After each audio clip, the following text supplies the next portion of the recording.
You think you know the internet, right? But what if I told you it's growing up? It's developing senses, a nervous system. It's starting to feel the world around it. That's the story we're diving into today, the evolution of the Internet of Things. I mean, think about it. What if the internet could actually see, hear, and feel the world around you? It sounds a little like sci-fi for sure. But that one question, it kicked off a massive revolution. We're talking about a shift from the internet being just a giant digital library to becoming a living, breathing network that's plugged into the real world. Right. And, this quote from Kevin Ashton just nails it. He said, in the 20th century, computers were brains without senses. And that was the problem, right? For so long, computers were these super powerful machines, but they were totally reliant on us, on people. They only knew what we told them, what we typed in. So yeah, they were amazing brains, but they were completely blind and deaf to the actual world. So that was the big challenge. But then an idea started to bubble up, a really powerful one. What if we could give those digital brains some senses? This wasn't just a small step. It led to what we call the Great Crossover, this incredible moment where the digital and physical worlds started to collide. And it really all started with a name. So let's go back to 1999. Kevin Ashton, this guy at MIT, he had this vision. It wasn't just about connecting more computers. No, he was thinking bigger. He imagined a world where computers could get their own information without a person having to sit there and type it all in. And the name he gave this idea, the Internet of Things. Okay, so what is the Internet of Things, really? The official definition is pretty straightforward. It's basically a giant network of physical objects, things. Anything from your smart thermostat at home to a huge jet engine. These things are packed with sensors and software, and it lets them connect and swap data over the internet. They're all talking to each other and to us.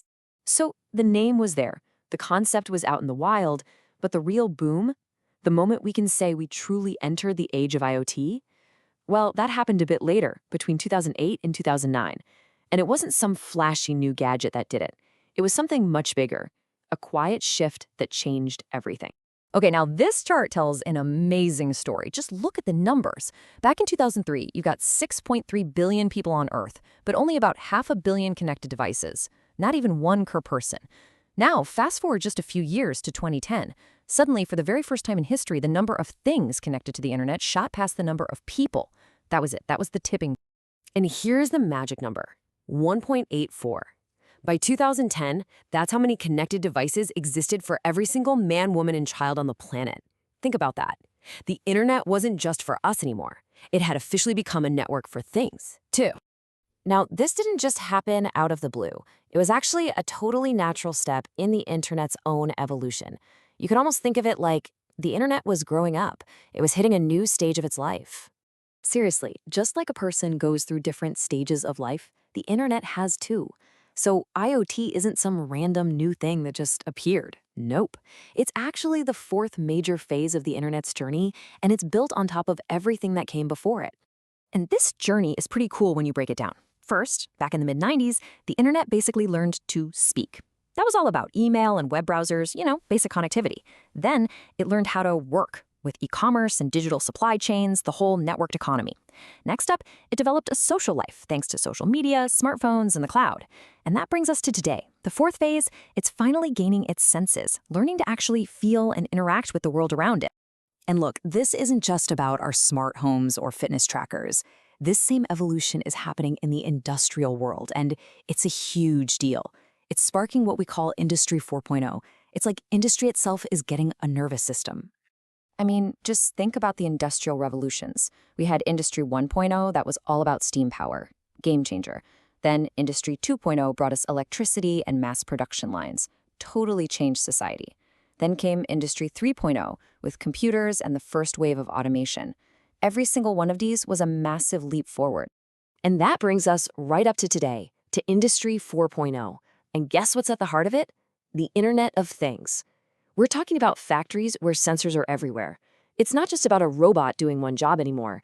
It's about the whole environment being smart, monitoring itself, predicting when a machine might break down, and making decisions on the fly.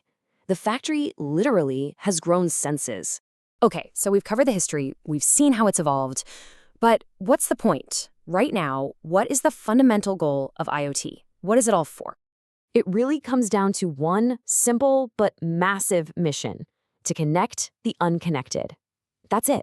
The whole idea is to take all the stuff in our world that's been offline and, well, dumb for centuries and finally give it a voice, to bring it into the digital world. So how does this actually work? It's pretty simple, really. You can break down almost any IoT system into three parts. First, you've got things that collect information and send it. These are your sensors. Think of a sensor in a farmer's field that checks how dry the soil is. Second, you have things that receive that info and then act on it. We call those actuators. So that could be the valve on the irrigation system. And finally, and this is the really cool part, you have systems that do both.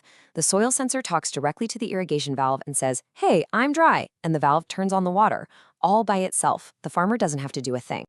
So with all this talk of billions and billions of devices, you'd think we're pretty close to having everything connected, wouldn't you? It definitely feels that way sometimes. But how far have we actually gotten on this mission to connect the world? Get ready for this, because this number is probably going to blow your mind. For all the talk, for all the smart speakers and connected gadgets, a staggering 99% of the physical world is still unconnected. 99%. We are not even scratching the surface. We're at the very, very beginning of this whole thing. The potential here is just immense. So, we've built the foundation. We've given the world the beginnings of a nervous system, which is incredible. But knowing that 99% of the journey is still ahead of us, it really makes you think. The big question isn't about what we've already built. It's about what we're going to teach it next. What happens when our world can truly sense everything on its own?